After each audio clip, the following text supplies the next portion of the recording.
শেষ হয়ে গিয়েছে আজকের মানি নাইট রটি। আর বলা যায় যে আজকের মানি নাইট রটি এক হিসাবে বাঁচিয়ে নিয়েছে স্যাটুর্নাস এবং কোরিওসের সেই সেগমেন্টে। তো আজকের মানি নাইট রয় কী কী হলো সে সম্পর্কেই জেনে নেওয়া যাক।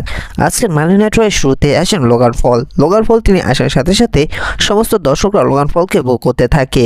তারপর লোগান পল বলে যে তোমরা আমাকে বু করে তাতে কিছু আসে যায় না, কারণ আমি ডাব্লিউডাব্লিউই সবচেয়ে বেস্ট রেসলার এবং ডাব্লিউডাব্লিউর বাইরেও আমি বেস্ট বিজনেসম্যান, যার কারণে আমি এত ব্যস্ততা থাকার মধ্যে আমি আজ এই জায়গায় এসেছি আমার ব্যক্তিগত প্লে নিয়ে। আমি গত মানি নাইট রেমিস্টারকে হারিয়ে আমি কোয়ালিফাই হয়েছি এলিমিনেশন চেম্বার পেপার-ভিউ সেই নাম্বার 1 কন্টেস্টেন্ট ম্যাচটির জন্য। আর আমি এবার সে জায়গায় গিয়ে সবাইকে এলিমিনেট করে জন সিনাকে এলিমিনেট করে আমি পৌঁছাবো রেসলম্যানিয়াতে, এবং সে জায়গায় গিয়ে আমি চ্যাম্পিয়ন হয়ে এই কোম্পানির সবচেয়ে বড় ফেস রেসলার হব। তারপর সে জায়গায় দেখা যায় যে লোগান পলকে ইন্টারফেয়ার করে সিএম পাং তিনি রিংয়ে আসার পর সমস্ত দর্শকরা সিএম পাং বলে চিল্লাতে থাকেন।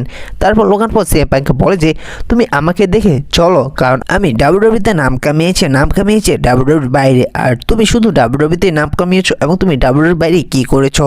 তারপর সে জায়গায় সিএম পাং লোগান পলকে বলে যে আমি তোমাকে দেখে কখনোই চলি না, আর তুমি তোমার প্রোমো কার্ডের মাধ্যমে তুমি সমস্ত দর্শকদের আকর্ষণ তুমি অর্জন করতে চাও, আর এই জায়গায় থাকা সমস্ত দর্শকরা সেটি না দেখতেও চায়, অর্থাৎ তোমাকে দেখতেই চায় না।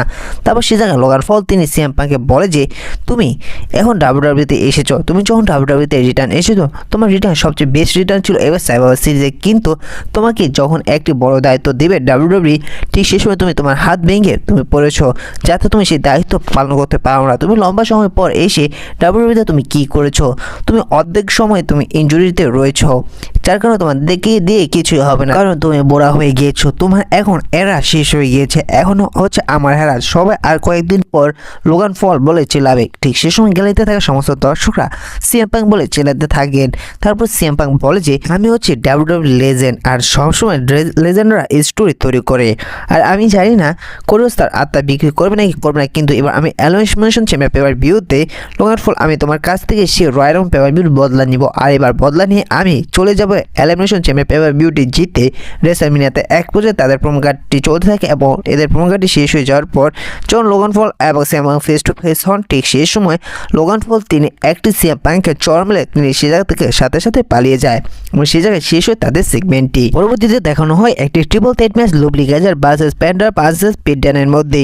তো ম্যাচটি তো ইন্টারেস্টিং ছিল। তো ম্যাচটির এক পর্যায়ে গিয়ে দেখা যায় যে প্যান্ডার তার ফিনিশার পিট ড্যানকে দিয়ে দেয়। ঠিক সেই সময় লুবলি গ্যাজার এসে প্যান্টাকে রিংয়ের বাইরে ফেলে দেয় এবং ঠিক সেই সময় লুবলি গ্যাজার তার ফিনিশার পিট ড্যানকে দিয়ে সেই ম্যাচটির মধ্যে তিনি ভিক্টোরি নিয়ে নেয় এক পর্যায়ে চুরি করে।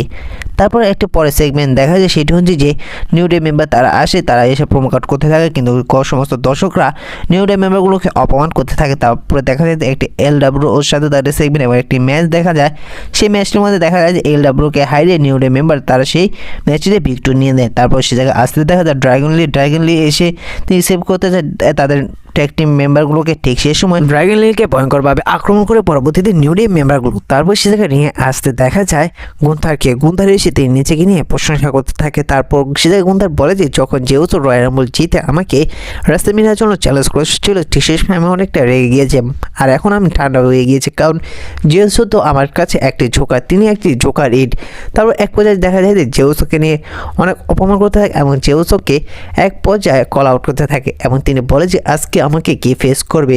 ঠিক সেই সময় দেখা যায় যে থিম সং প্লে হয় আকিরো টোজাদা এসে তিনি গুন্থারকে ফেস করেন এবং গুন্থার সে জায়গায় আকিরোকে অনেক ভালো ভালো কথা বলতে থাকে, তুমি আমাকে রেসপেক্ট করো, যে রেসপেক্টে জেউসও করেনি। তারপর দেখা যায় যে আকিরো তিনি ভয়ঙ্কর আক্রমণ করে গুন্থারকে, এমন যার কারণে গুন্থার অনেকটা রেগে যায় এবং দেখা যায় যে আকিরো তিনিও আক্রমণ করেছিল গুন্থারকে। এক পর্যায়ে দেখা যায় যে গুন্থার তিনি আকিরোকে তার ভয়ঙ্কর সাবমিশন লক লাগিয়ে একবার সে ডিস্ট্রয় করে দেয় এবং সে জায়গা থেকে যখন গুন্থার চলে যাচ্ছিল, ঠিক সেই সময় দেখা যায় যে আবার গুন্থার এসে তিনি ওটিসকেও আক্রমণ করে এবং ওটিসকেও তার সেই ভয়ঙ্কর চোস্ল্যাম দিয়ে দেয় এবং ঠিক সেই সময় থিম সং প্লে হয় জেউসোর এবং জেউসোকে আসতে দেখে গুন্থার তিনি সে জায়গা থেকে পালিয়ে যায়। পরবর্তীতে দেখানো হয় ওমেন্সের একটি ইন্টারকন্টিনেন্টাল চ্যাম্পিয়নশিপের ম্যাচ। সেই ম্যাচটি দেখানো হয় লারা ভ্যালকুরিয়া এবং ডেকোটা গায়ের মধ্যে। তো ম্যাচটি ছোট ছিল, সেই ম্যাচটির মধ্যে দেখা যায় যে লারা ভ্যালকুরিয়া তার টাইটেলে রিটার্ন করে নিয়েছে সাকসেসফুলভাবে ডেকোটা গায়কে হারিয়ে। যখন লারা ভ্যালকুরিয়া তিনি সেলিব্রেট করেছিল, ঠিক সেই সময় চ্যাট করে মেম্বার ওমেন্সটি এসে তিনি আক্রমণ করে দেয় লারা ভ্যালকুরিয়াকে। তো তিনি তারপর সেই টাইটেলটি হোল্ড করে ধরে এবং সেখানে তাদের সেগমেন্টটি শেষ হয়। পরবর্তীতে দেখা যায় যে একটি ব্রন বেকার এবং ডমিনিক স্টুডিওর একটি সিঙ্গেল ম্যাচ। তো গত সপ্তাহে ডমিনিক স্টুডিওকে স্পিয়া দিয়ে দিয়েছে ব্রন বেকার, যার কারণে এদের ম্যাচটি আজকে মানি নাইট রতে দেখা গিয়েছে। তো ম্যাচটি শুরু হলে দেখা যায় যে এই ম্যাচটির মধ্যে সম্পূর্ণভাবে ইন্টারফিয়ার করতে থাকে জাজমেন্টের মেম্বারগুলো অর্থাৎ ফিন বেলা এবং কার্লেডো। ম্যাচটি এক পর্যায়ে গিয়ে দেখা যায় যে ডমিনিক স্টুডিওকে এবং কার্লেডোকে আক্রমণ করতে যাবে, ঠিক সেই সময় কার্লেডো এবং ডমিনিক স্টুডিওকে আক্রমণ করে এবং ডমিনিক স্টুডিও তিনি রিংয়ের বাইরে চলে যায় এবং সে জায়গায় ব্রন বেকার তিনি একটি ভয়ঙ্কর স্পিয়ার দিয়ে দেয় সেই কার্লেডো এবং এই ম্যাচটি আরও আগে ডিসক্লিফিকেশনের মাধ্যমে শেষ হয়ে গিয়েছিল। তারপর পিছন থেকে যখন ফিন বেলার তিনি স্টেজ চ্যাট দিয়ে ব্রন বেকারকে আক্রমণ করতে যাবে, ঠিক সেই সময় ব্রন বেকার তিনি ফিন বেলারের ফেস টু ফেস হন এবং যেটা দেখে ফিন বেলার অনেকটা ভয় পেয়ে যায় এবং ফিন বেলার তিনি পিছিয়ে চলে যায়।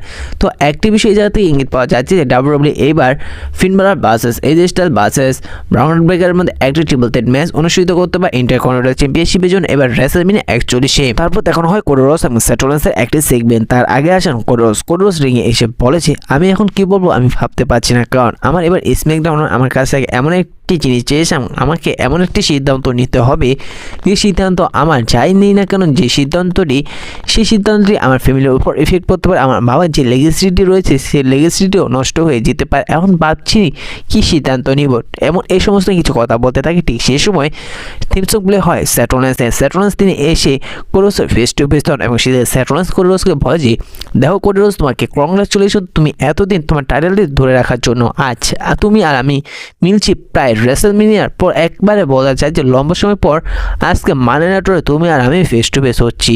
আর তুমি কি নিয়ে ভাবছো? তোমাকে এবার রক টিম যে অফারটি করেছে সেই অফারটি তোমার শোনার সাথে সাথে রককে উচিত ছিল তোমার একটি থাপ্পড় মারা, তুমি থাপ্পড় না মেরে তুমি আমাকে থাপ্পড় মেরেছো।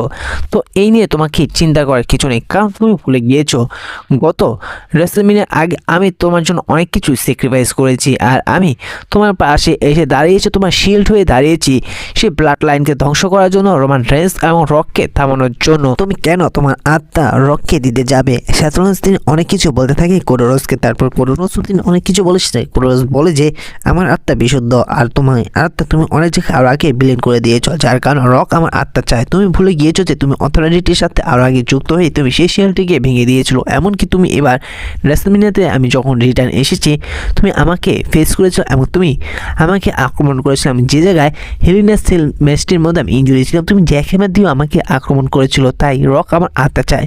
সে জায়গায় সেথ রলিন্স তিনি কোডি রোডসকে বলে যে দেখো আমি এবার elimination champion pay per view জিততে চলেছি, আমি জিতে রেসলম্যানিয়াতে যে সেই কোডি রোডসকে ফেস করতে চাই, যে কোডি রোডসের আত্মা কারোর কাছে বিক্রি হবে না, এমনকি যেই কিনা আমাকে hell in a cell pay per ভিউতে ইনজুরি থাকার সত্ত্বেও আমাকে ফেস করেছে এবং আমাকে হারিয়েছে। আমি সেই কোডি রোডসকে এবার রেসলম্যানিয়াতে ফেস করে, অর্থাৎ আমি রেসলম্যানিয়াতে ফেস করে আমি তাকে হারাতে চাই।